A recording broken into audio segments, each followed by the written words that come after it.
Okay बच्चा party, chapter 10 fluid mechanics, पहला lecture, गजब लेक्चर। क्या होता है फ्लूइड? हाँ, जो बहता हुआ हो, बहती हवा सा था वो फ्लूइड था एक्चुअली। वो फ्लूइड था ना, बह रहा था तो वो फ्लूइड था, वो बह रहा था। उसके बारे में बोला ना कि बहती हवा सा था वो, तो इट वॉज अ फ्लूइड। जो बह सकता है, ऑब्जेक्ट और material which can flow easily is called fluid. बस ये डेफिनेशन है इसका, इतना आसान डेफिनेशन। क्या? Substance which can easily flow is called fluid. अच्छा, अब कौन कौन फ्लो कर सकता है? लिक्विड, कोई भी लिक्विड, जैसे पानी है, शरबत है, डाल दो बहेगा आराम से मजे से, है कि नहीं? तो all liquids are fluid. Gas भी तो बहता है ना, गैस भी फ्लो करता है। गैस को यहाँ पे रिलीज कर दो, फ्लो करके उड़ जाएगा कहीं ना कहीं, तो gas is also liquid, fluid. तो substance which can easily flow are fluid, and we personally know two types of fluid, liquid and gas, है कि नहीं? तो थियरी का ओपनिंग करने को ये इतना काफ़ी है। तो चलो कुछ ना कुछ क्वेश्चन बना के ओपन करते हैं इसको। क्वेश्चन 1, हाँ, व्हाट इज फ्लूइड? थोड़ा आगे भी लिखना, लंबा क्वेश्चन करना, ठीक है? तो लिखे definition. Definition, substance which can flow easily, आसानी से बहना चाहिए यूँ, which can flow easily is called fluid. खत्म डेफिनेशन। ये जो फ्लूइड है वो दो ही टाइप का है। उसका एग्जाम्पल दो है, मतलब दो टाइप के फ्लूइड को हम जानते हैं, लिक्विड एंड गैस। ये दो टाइप के फ्लूइड को हम जानते हैं, इनको ही बहते हुए देखा है हमने, liquid and gas. But there are some differences between liquid and gas. Gas और लिक्विड में भी कुछ फर्क तो है, they both are fluid, but उनका नेचर, उनकी प्रॉपर्टीज में कुछ तो डिफरेंसेस है। वो 2-3 डिफरेंस पे भी बात करते हैं। जैसे लिक्विड है, लिक्विड को आप कंप्रेस नहीं कर सकते, दबा नहीं सकते, अरे गारंटी पक्का, लिक्विड को दबा नहीं सकते। तो वो ट्राई करना है। कुछ बच्चा मास्क निकालने की कोशिश कर रहा है, not allowed, no one can. Hello Vritansh, हाँ प्रॉपर मास्क रखो। चलो देखो, ये तेरे मास्क के चक्कर में मैं अपना मोमेंटम घुमा दिया। मस्त मोमेंटम चल रहा था। अरे पता है रे छोटू, शांति रख। लिक्विड को मोमेंटम मतलब ये नहीं कि मैं भूल गया कि घर से इतना ही पढ़ के आया था, वो भी भूल गया, ब्लास्ट हो गया। टीचर हूँ रे, स्टूडेंट थोड़ी हूँ। मतलब जो बोलने का एक मोमेंटम होता है ना, जो अंदर से कनेक्ट होता है, वो कनेक्टिविटी लॉस कर दिया यूँ। तू ऐसे टीचर मत समझ कि सर 2 क्वेश्चन रट्टा मार के आए, हमको आके पढ़ा रहे हैं, बात खत्म, और सर बेचारे बीच में भूल गए। अभी चलो आज का लेक्चर कैंसिल, भाई तबीयत खराब हो गई, भागो घर पे जाके फिर से पढ़ो। से नहीं रे, मेरा कितना एक्सपीरियंस है। तू जब गोड़िये में था ना, तब से पढ़ा रहा हूँ। यू नो व्हाट इज गोड़िया? पालना, झूलना, छोटा बच्चा, बेबी स्विंगिंग। मतलब समझ ले, तू गोड़िये में कब था? Now you are 16, when you was in the गोड़िया, you were in the Godia just before 16 years. I am teaching since 17 years. समझा? तो ईश्वर की दया है, लेकिन वो बोलने का एक मोमेंटम होता है ना, connectivity, that I lost. Now it is connected again. चलो आ जाओ, कनेक्ट, नेटवर्क मिल गया, कनेक्शन मिल गया, याद आ गया सर को, क्या रटा था ना, याद आ गया। चलो देखो, लिक्विड को हम कंप्रेस नहीं कर सकते, इनकंप्रेसिबल है। आपको ट्राई करना है तो एक बड़ा सा बकेट लो, पानी भर दो, और ऊपर है ना कि वुडन का राफ्ट रख दो, कुछ भी पाटिया रख दो, ऐसा रखना कि पूरा एयर टाइट हो, क्योंकि साइड में जगह होगी ना, तो जैसे ही आप ये लकड़े का पार्टिया दबाओगे साइड में से पानी निकल जाएगा तो कंप्रेस होगा। फिर आप बोलोगे अरे सर ये तो कंप्रेस हो गया यार, जैसा झूठा झूठा इल्जाम नहीं, मैं जो बोल रहा हूँ उसी मेथड से करना है। Error of method of experiment नहीं होना चाहिए, जो बोला उसी मेथड से करना है। आप ये जानते हो error of method of experiment क्या होता है? एक्सपेरिमेंट का मेथड जो आपको बताया वही, जैसे कुछ लोग क्या करते हैं, थर्मोमीटर है, ठीक है, अब थर्मोमीटर से बॉडी का टेम्परेचर लेना है, तो थर्मोमीटर पूरा मुंह में डालना है। कुछ लोग क्या करते हैं, सिर्फ यहाँ पे लगाया होठ पे थर्मोमीटर, टेम्परेचर नहीं आ रहा है। अरे भाई होठों पे लगाने की चीज़ नहीं, उसको डाल अंदर तो दिखाएगा टेम्परेचर। तो मेथड ऑफ एक्सपेरिमेंट रॉन्ग नहीं होना चाहिए आपका। एक बकेट में पानी भर लो, उसके ऊपर एक वुडन का राफ्ट डाल दो ऐसे, और पूरा टाइट होना चाहिए, कहीं से लीकेज नहीं होना चाहिए। फिर दबाओ, नहीं दबेगा तो उसके ऊपर कूद जा, नहीं दबेगा, समझा? तो लिक्विड आर इनकम्प्रेसिबल, दबते नहीं है वो, बट गैसेस आर कंप्रेसिबल, दबती है गैस, दबती है ना, कंप्रेस्ड होती है ना। LPG liquefied petroleum gas, CNG compressed natural, compress उसको दबाया है, उस नेचुरल गैस को दबाया है, कंप्रेस्ड नेचुरल गैस, कंप्रेस होता है गैस, ठीक है। चलो, तो ये एक अच्छा डिफरेंस है, हम लिख सकते हैं। लिक्विड में क्या है, liquid are incompressible and gases are compressible, yes. चलो, अब एक और डिफरेंस है अच्छा वाला, मॉलिक्यूल तो केमिस्ट्री का मामला हो जाता है। केमिस्ट्री में कहाँ जाए यार, फिजिक्स मुश्किल से पल्ले पड़ता है, उसमें भी अभी भूल गए ऐसा आपको लगता है। देख, एक और अच्छा डिफरेंस है, लिक्विड का है ना एक सर्टन वॉल्यूम होता है, गैस का नहीं होता है।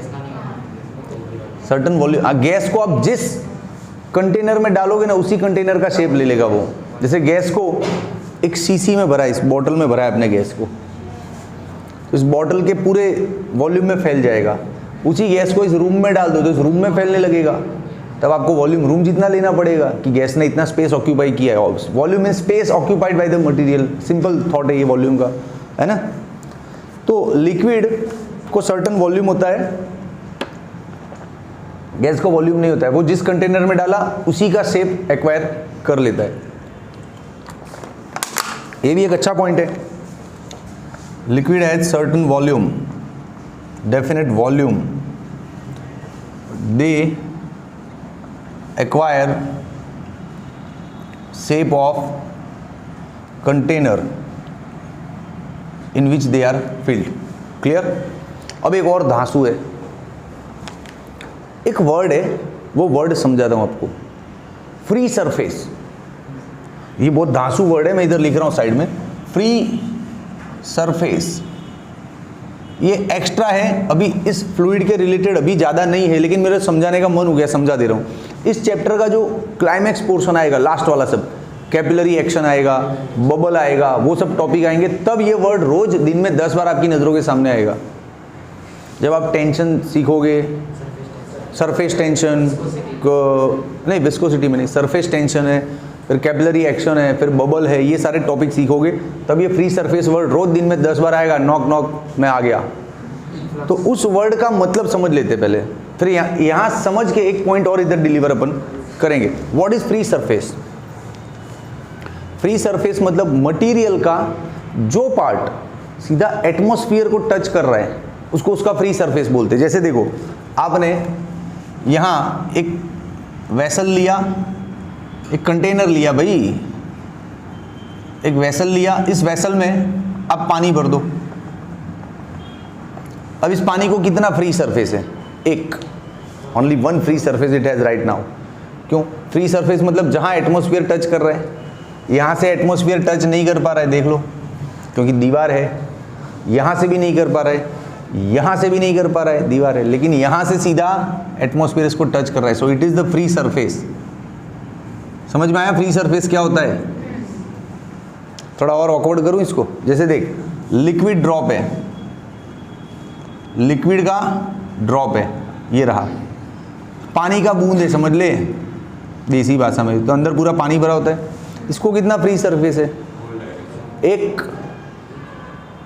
पूरा बाहर का जो सरफेस है वो फ्री है, वहाँ पे एटमॉस्फेयर टच कर रहा है, अंदर एटमॉस्फेयर है ही नहीं, अंदर तो पानी है, तो इसको एक फ्री सरफेस है बाहर वाला, ये पूरा एक सरफेस होता है ना ये। अब ऐसा नहीं बोल सकते 1 2 3, ये स्फेरिकल शेप है ना, तो एक फ्री सरफेस है इसको। अब मामला थोड़ा और आगे लेके जाते हैं, जैसे बबल है, बबल को कितना फ्री सरफेस है? 2। मैंने क्या बोला था, जहां एटमॉस्फेयर एयर टच करता है that is free surface. Bubble को गौर से देख, बबल के अंदर भी हवा होती है, बाहर भी हवा होती है, तो बाहर से भी हवा टच कर रही है, अंदर से भी कर रही है, तो बबल को 2 फ्री सरफेस है। कितना? 2 फ्री सरफेस। समझा फ्री सरफेस वर्ड का मतलब? एक छोटा सा वर्ड है फ्री सरफेस, वो आपके इतने काम आएगा, हर टॉपिक में आएगा आगे जाके, ठीक है। अब समझाता हूं, लिक्विड को फ्री सरफेस होता है, गैस को नहीं होता है। समझ गए ना क्यों नहीं होता है? गैस खुद, हाँ, समझा कि नहीं? हाँ, तो ये अच्छा पॉइंट है। Liquid has free surface, no free surface. Please, please पे मजा नहीं आया तो आगे अपना शक्ल बना दो, ये लो, हंसता हुआ बनाना, ऐसे थोड़े बाल वाल बना दो, हो गया। No free surface, please smile के साथ बोलने का, ठीक है। चलो, तो लिक्विड और गैस में ये बेसिक डिफरेंसेस अपन ने देख लिए, देखे कि नहीं? अब एक और छोटी सी बात, जैसे लिक्विड है या गैस है, the both are fluid. Fluid को स्टडी करने के लिए 2 ब्रांचेस का जानकारी है अभी अपने को। कौन कौन से 2 branches? Fluid static and fluid dynamics. भाई ये शूट हो रहा है ना, कवर हो रहा है ना कैमरे में भी, ये 2 ब्रांचेस है जहां अपन फ्लूइड का स्टडी करते हैं। फ्लूइड स्टैटिक क्या है? फ्लूइड स्टैटिक मतलब ऐसा ब्रांच जहां रुका हुआ, रेस्ट, स्टेशनरी फ्लूइड पड़ा हो और उस पर स्टडी हो, ठीक है। Study about stationary fluid. Fluid dynamics में क्या है? फ्लूइड का मोशन हो रहा है, उस मोशन की प्रॉपर्टीज क्या है, मोशन के लिए रिस्पॉन्सिबल फोर्सेस कौन है, उन सब का डिस्कशन और स्टडी होता है। मोशन का प्रॉपर्टी, उसके लिए रिस्पॉन्सिबल फोर्सेस, ये है फ्लूइड स्टैटिक और फ्लूइड डायनेमिक्स। अब फ्लूइड और सॉलिड में एक धांसू फर्क है, वो फर्क पे बात करता हूं। फ्लूइड वर्सेस सॉलिड्स, क्या फर्क है? देख भाई, फ्लूइड है ना, अपने शेप का जो चेंजेस होने देता है, आसानी से होने देता है। सॉलिड आसानी से अपने शेप को चेंज नहीं होने देता है दोस्त, रेजिस्ट करता है, आपको ताकत लगाना पड़ता है, तब जाके सॉलिड टूटता है और शेप बदलता है। लेकिन फ्लूइड तो बेचारा आसानी से, देख जैसे पानी तो खत्म हो गया, ये रहा, ये देखो पानी अभी ऐसे शेप में दिख रहा है आपको, अभी ये ले चादर के जैसा बीच गया ना, बदल गया शेप। बहुत सीधा होता है पानी, बदलने देता है shape. It does not possess the high resistance, it possess very low negligible resistance against the change of shape. ये फर्क है। और सॉलिड नहीं बदलने देता शेप आसानी, जैसे पत्थर का टुकड़ा ले ले, बदल उसका शेप, तेरा शेप बदल जाएगा, वो नहीं बदलने देगा, समझा ना? तो ये इनमें फर्क। अच्छा, ये जो शेप चेंज है इसको हम शियर स्ट्रेस बोलते हैं। चैप्टर 9 में आपने पढ़ा होगा शियर स्ट्रेस। शियर स्ट्रेस बहुत ही कम होता है as compare to the solid. ये इनमें फर्क है। कितना कम होता है पता है? 1 मिलियन 10⁶ इतना कम होता है। ये कंपैरिजन है दोनों का। बोलो समझा? तो ये बहुत ही बेसिक सी बातों से अपने अपना फ्लूइड आज स्टार्ट किया है। अभी हम थोड़ा आगे बढ़ते हैं, थ्रस्ट और प्रेशर पे बात करते हैं। लेकिन इसका स्क्रीनशॉट ले लो अब, चलो चला जा।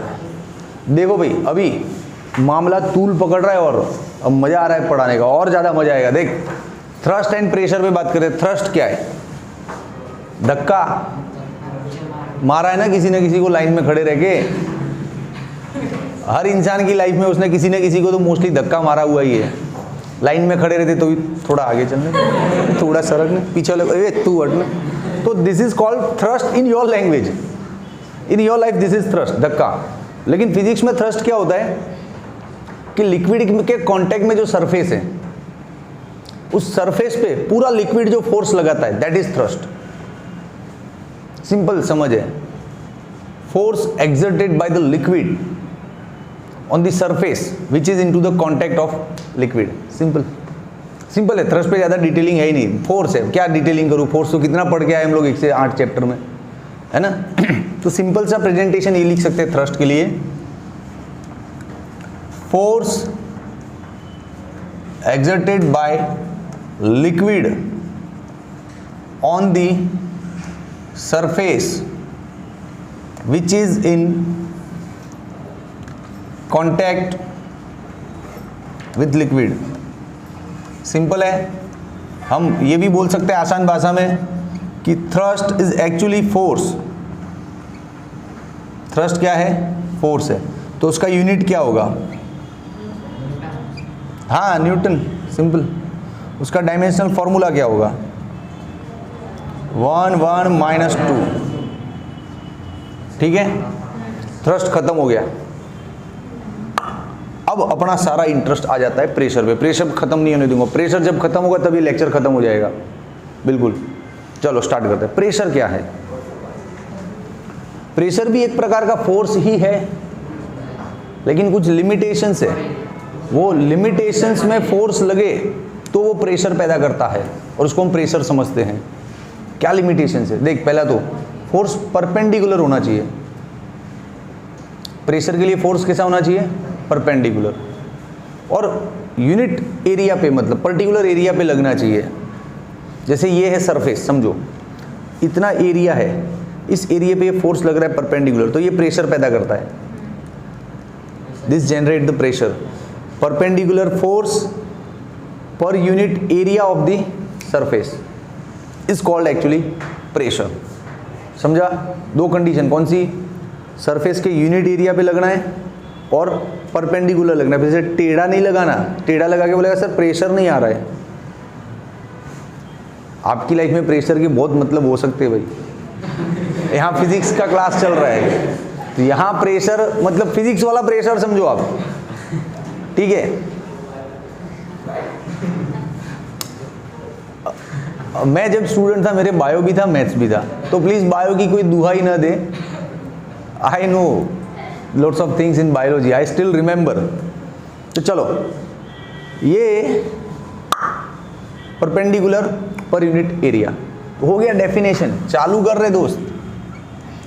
Force per unit area perpendicular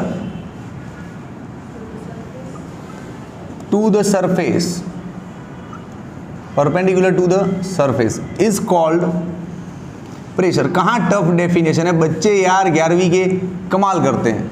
इतनी आसान आसान चीज़ें रात रात भर सर पढ़ रहे हैं, हमको याद नहीं हो रहा है, हमारा क्या बोलते हैं कोप अप नहीं हो पाया टाइम टेबल। क्या इसमें पढ़ना क्या है? चित्र देख के याद नहीं रह गया? परपेंडिकुलर पर यूनिट एरिया, चल निकल पढ़ लिया तेरे को, और क्या? तो उसमें 4 दिन थोड़ी निकालोगे कि पूरी नाइट खींच लोगे। PER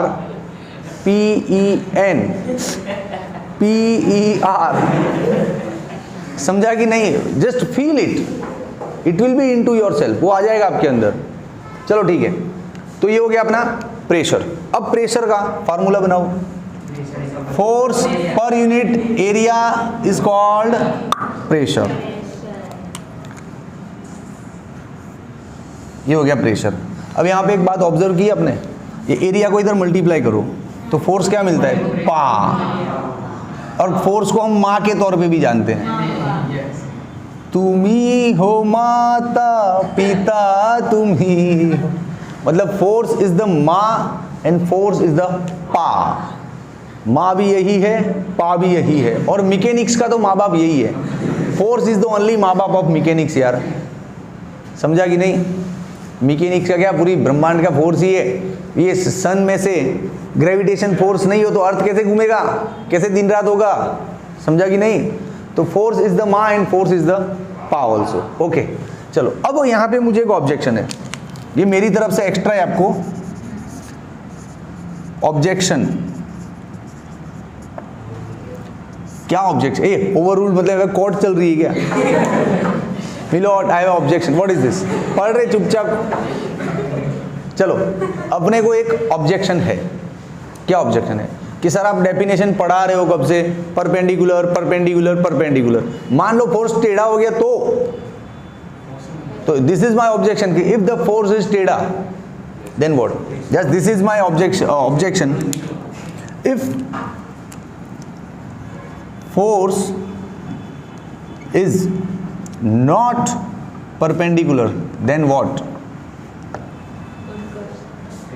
हाँ तो मेरा क्वेश्चन है ना, तो गुड ही होगा ना समझो। मैं बताता हूँ इसमें क्या करना है। जैसे देखो ये रहा आपका सरफेस है, परपेंडिकुलर फोर्स किसको बोलते हैं? इसको ना सरफेस, ये जो ऐसे दिख रहा है ना बोर्ड पे, वो एक्चुअली ऐसे है, ये 3D है, लेकिन बोर्ड पे दिखता है तो 2D हो जाता है। मैं इसकी बात कर रहा हूँ, ये वाला सरफेस है, ये फोर्स परपेंडिकुलर इसको बोलेंगे, तो ये ड्राइंग हो गया परपेंडिकुलर। लेकिन टेढ़ा फोर्स इसको बोलेंगे आप। ये लग रहा है टेढ़ा फोर्स, ले कहाँ परपेंडिकुलर है? नहीं है ना, टेढ़ा है ना, तो कोई बात नहीं, अपने को तो परपेंडिकुलर से मतलब है। ये फॉर्मूले में यहाँ पे जो भी लेना है ये परपेंडिकुलर फोर्स लेना है। नहीं दिख रहा है परपेंडिकुलर, कोई बात नहीं यार, कंपोनेंट, वेरी गुड सृष्टि, फैंटास्टिक, कंपोनेंट ले लो, कंपोनेंट ले लो। अब यहाँ पे मान लो थीटा बन रहा है तो इसको एफ कॉस नाम दे दो, थीटा यहाँ पे बन रहा है तो इसको एफ साइन नाम दे दो, नाम में क्या रखा है, ठीक है। तो ये वाला जो कंपोनेंट है एफ कॉस, ये एक्चुअली देखो परपेंडिकुलर है। तो इस सिचुएशन में आपको फॉर्मूला लिखना है प्रेशर का, तो आप ऐसे लिखोगे, pressure is equal to force cos theta upon A. समझा? तो रट्टा नहीं मारना है कि फोर्स अपॉन एरिया, ऐसा नहीं। फोर्स बहुत सारा दिखेगा, 1 2 3 टाइप का, अपने को कौन सा लेना है? परपेंडिकुलर, क्योंकि डेफिनेशन में बोला है परपेंडिकुलर ही है। समझा कि नहीं? तो अपना ऑब्जेक्शन सॉल्व हो गया। सोल्यूशन लिख दो, क्या लिखोगे? मुझे ऑब्जेक्शन था कि फोर्स इज नॉट परपेंडिकुलर, तो यहाँ पे आंसर लिख दो। फोर्स परपेंडिकुलर हो चाहे नहीं हो, तू भाई उसके कंपोनेंट बना, जो परपेंडिकुलर दिखे वो ले ले, आंसर, ठीक है, डन। ये हो गया प्रेशर का इंट्रोडक्शन। अब प्रेशर पे एक और बात बताता हूँ, प्रेशर एक्चुअली ना वेक्टर क्वांटिटी नहीं है स्केलर क्वांटिटी है, स्केलर है। इंपॉर्टेंट इंफॉर्मेशन है, इसलिए ऊपर रेड से लिखा है, आपको याद रहना चाहिए कि प्रेशर इज एक्चुअली स्केलर। अब मामला और तूल पकड़ रहा है, गर्मी आ रही है अंदर से, प्रेशर चल रहा है ना। प्रेशर का यूनिट पे बात करते हैं, बहुत अच्छे अच्छे यूनिट है, you will enjoy the unit. क्या? और तो तू डायमेंशनल फॉर्मूला रट के आया, उसकी नहीं, यूनिट बहुत सारे यूनिट है प्रेशर के। यस यू आर राइट भाई, इसका डायमेंशनल फॉर्मूला राइट है। बच्चे को इस बार अवार्ड मिलना चाहिए, मिलेगा। देख चलो टाइटल देते हैं, यूनिट्स ऑफ, अरे झगड़म झगड़ी बंद करो। हाँ यूनिट्स लिख रहा हूं मैं, यूनिट्स लिख रहा हूं, मतलब बहुत सारे यूनिट आएंगे आज, 1 2 से काम नहीं चलेगा। यस फोर्स पे डिपेंडेंट है, तो फोर्स तो स्केलर नहीं है, तो वो क्यों स्केलर है? उस पर अब डिबेट हो जाएगा, मेरा यूनिट रह जाएगा, फिर टाइम खत्म हो जाएगा लेक्चर का। हाँ सब पहले मैं अपना खत्म कर लूँ। देखो हमको क्या करना था, हमारे पास लिमिटेड टाइम है लेक्चर का, तो जो चीज़ें थोड़ी इररिलेवेंट लगे उसको बच्चा अपनी क्यूरियोसिटी से पूछता है, लेकिन इररिलेवेंट है तो I will avoid it in the classroom right now, we can discuss it into the lobby, I am free there, चाय पीता हूँ बैठ के, आ जाने का, सब लोग आते हैं नोटबुक पेन लेके, सिखाते हैं। चल यूनिट्स ऑफ प्रेशर, सबसे पहला यूनिट तो यार यहाँ से देख लेना, newton upon metre square, force का न्यूटन, एरिया का metre square. Yes newton upon metre square, इसको शॉर्ट में अपन पास्कल भी बोलते हैं। ये दोनों इसके एसआई यूनिट है, क्या है? हाँ बोलते हैं शॉर्ट में पास्कल। आप क्यों? आपको ये नहीं पता है kilogram metre upon second square, इसको शॉर्ट में न्यूटन नहीं बोलते? अरे F is equal to ma, m मतलब kg और एक्सेलरेशन मतलब मीटर अपॉन सेकेंड स्क्वायर, तो इसको शॉर्ट में न्यूटन बोलते हो ना, तो इसको पूरे को शॉर्ट में क्या बोलेंगे? पास्कल।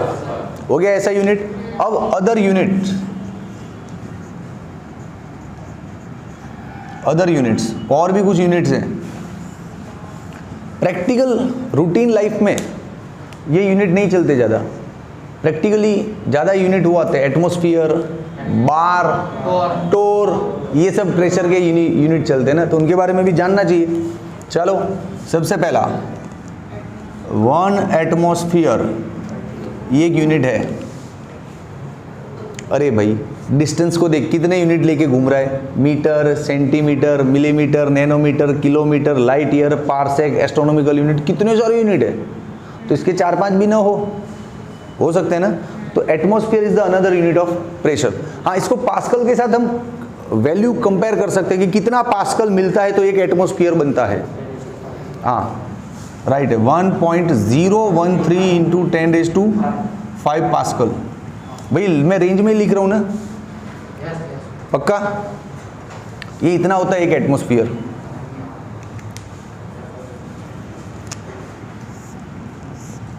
ले हो गया 1 एटमॉस्फेयर। एक और यूनिट देता हूँ, बार।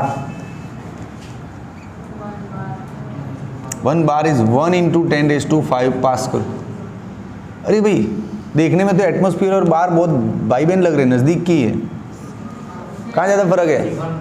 बार थोड़ा सा बड़ा है, 0.013 जितना, बाकी they are almost equal unit, they are almost equal, है ना। चलो 1 मोर, 1 टोर, 133 पास्कल। बहुत कुछ आज पहली बार देखेगा बेटा, तू लेक्चर देखता जा। अरे यूनिट को खोद के निकालेंगे अभी, तू यू जस्ट कीप। सॉरी, आएगा, अब भी आएगा। Yes, any question? तो मैं आई कंटिन्यू? Thank you. इन तीनों में से बड़ा यूनिट कौन सा है? यही ना, 133 पास्कल। क्या बात है, वाह वाह वाह वाह। एक लगाऊंगा ये बड़ा है, 10⁵ मतलब 10,000 पास्कल है।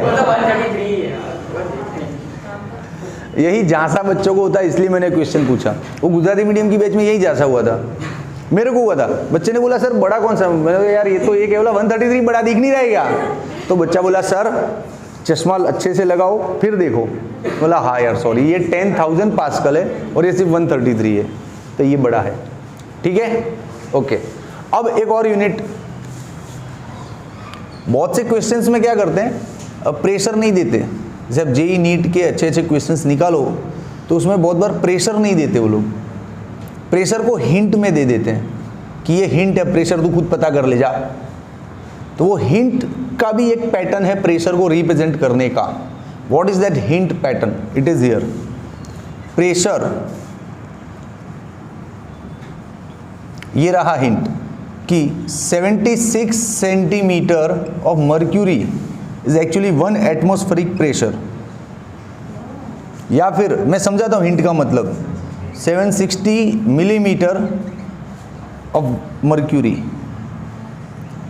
अब ये हिंट वाला मुझे ज़्यादा आईएमपी लगता है, क्योंकि जब अच्छे दांसू क्वेश्चंस बनते हैं तो उनमें प्रेशर को छुपा देते हैं और इसी लैंग्वेज में देते हैं वो लोग प्रेशर, तो हमको ढूंढ के निकाल। अब ये तो जानते हो कि ये 1 एटमॉस्फेयर तो प्रेशर है, ये 76 सेंटीमीटर प्रेशर है क्या? अरे वो सेंटीमीटर है, किसी का हाइट होगा, किसी का लेंथ, कुछ ना कुछ हाइट या लेंथ होगा, ये प्रेशर थोड़ी है। 76 सेंटीमीटर इज नॉट प्रेशर यार, वो तो हमको पक्का पता है। ये सेंटीमीटर है, मतलब किसी न किसी का हाइट होगा, किसी का लेंथ होगा। तो यहाँ कुछ तो है रहस्य जो हमसे छुपाया जा रहा है, लेकिन ये इतना हाइट या लेंथ 1 एटमॉस्फेरिक प्रेशर जितना होता है, ये हिंट है। तो अब इसका आपको एक्चुअल मतलब समझाया जाएगा। आपको स्क्रीनशॉट चाहिए तो भैया ले लो, मुझे इतना सा मिटाना पड़ेगा। ओके बच्चा पार्टी, अब आपको ये 76 सेंटीमीटर मर्क्यूरी का रहस्य बताया जाएगा। तू समझ, जैसे ये मैं प्रूव करके भी देता हूँ कि 76 सेंटीमीटर ऑफ मर्क्यूरी 1 एटमॉस्फेयर क्यों होता है, समझाता हूँ। जैसे ये एक समझो ना कैपिलरी है, कैपिलरी छोड़, थोड़ा मोटा ले रहे, कैपिलरी बहुत पतला होता है, कैपिलरी अपने काम का ही नहीं है, कैपिलरी बाल जितना पतला होता है, जाने दे उसको। कांच का नली ले लो इतना मोटा, कांच का नली लिया, कांच का नली दोनों साइड से खुला होना चाहिए ताकि आप इधर से मर्क्यूरी डालो इधर से निकल जावे, डालते जाओ निकलते जावे। ऐसा नहीं होता है यार, कुछ भी चीज़ों में हाँ बोल रहे हो और फिर यूँ रिस्पॉन्स करो, अरे ये डाला ये निकला, हर चीज़ में थोड़ा लॉजिक। हालांकि नली दोनों तरफ से खुला होना चाहिए, इधर से अंगूठा दबा दो, अंगूठे से काम चल जाएगा। अब यहाँ से डालो मर्क्यूरी, कितना मर्क्यूरी डाला, 76 सेंटीमीटर तक डाला मर्क्यूरी। ये मर्क्यूरी का जो लेवल है 76 सेंटीमीटर तक भरा हुआ है, वो नीचे थोड़ा तो दबाव बनाएगा, प्रेशर क्रिएट करेगा, आपके अंगूठे को लगेगा कि कोई दबा रहा है मुझे। अबे यार तेरे अंगूठे पे कुछ वजन रखूँ तो दबेगा नहीं क्या? तेरे अंगूठे पे कुछ ना कुछ वजन आ रहा है मर्क्यूरी के कॉलम का, ये मर्क्यूरी का कॉलम है इतना बड़ा, वो दबा रहा है ना, वो जो फील है ना, दैट इज 1 एटमॉस्फेयर। मतलब ये 76 सेंटीमीटर प्रेशर नहीं है, 76 सेंटीमीटर। अरे सुबह से पढ़ा रहा हूँ भाई, हो जाता है यार, हम भी इंसान है, रोबोट थोड़ी है। फिर मोमेंटम डिस्कनेक्ट कर दिया।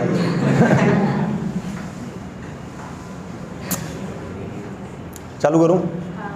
मोमेंटम आ जा, मोमेंटम आ जा, आ गया। देखो ये 76 सेंटीमीटर मर्क्यूरी के कॉलम का हाइट है, प्रेशर नहीं है, लेकिन वो हाइट जितना प्रेशर बना रहा है, that pressure is 1 atmosphere.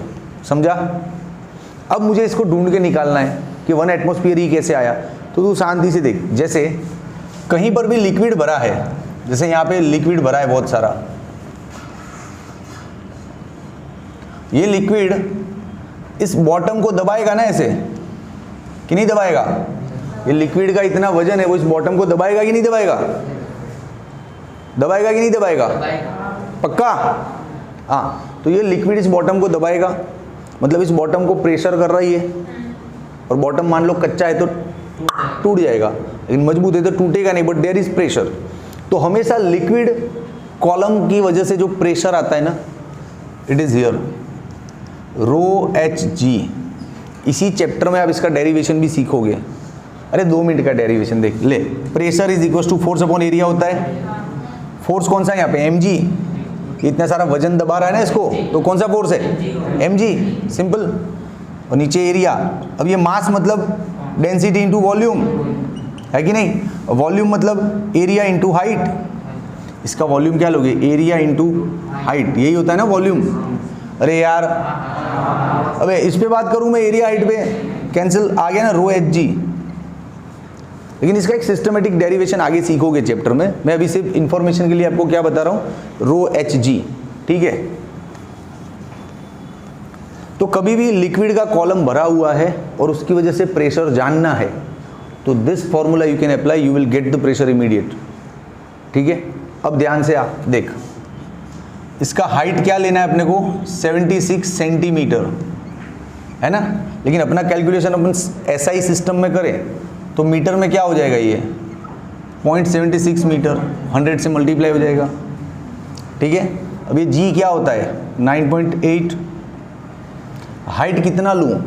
0.76 metre. और डेंसिटी क्या लूँ? क्या भरा है अंदर तूने?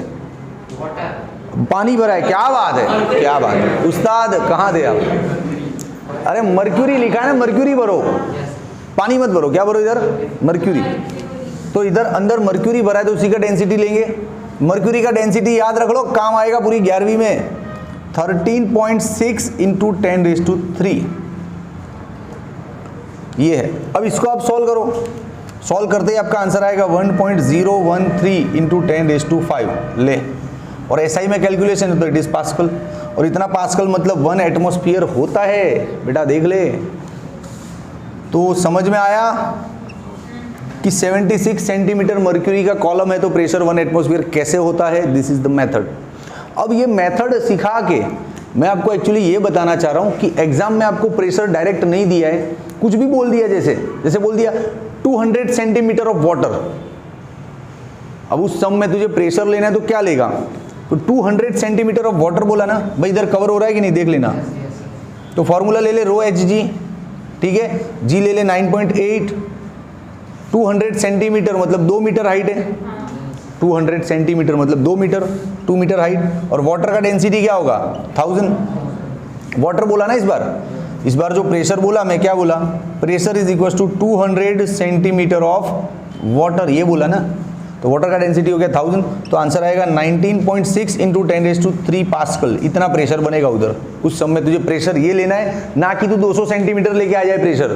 तो वो लगेगा कि अरे यार P is equal to this ना, तो 200 ले लेते हैं। नहीं भाई, P is equal to 200 centimetre of water level, that will be your P। So derive your P and take it. समझे आप लोग कि प्रेशर में कैसे गच्चा खिला सकते हैं आपको इन्फॉर्मेशन में, पक्का? तो I don't need to explain any more ना। तो मेरे हिसाब से प्रेशर आपका कंफर्म है। अभी तो प्रेशर में बहुत पढ़ाई करनी है, पास्कल के लॉ पढ़ने, हाइड्रोलिक प्रेस पढ़ना है, बहुत है, लेकिन इंट्रोडक्शन के लिए इतना काफ़ी है। और अब इसको अच्छे से प्रिपेयर करके ना अगला लेक्चर से ये सारा वैल्यू सब याद होना चाहिए।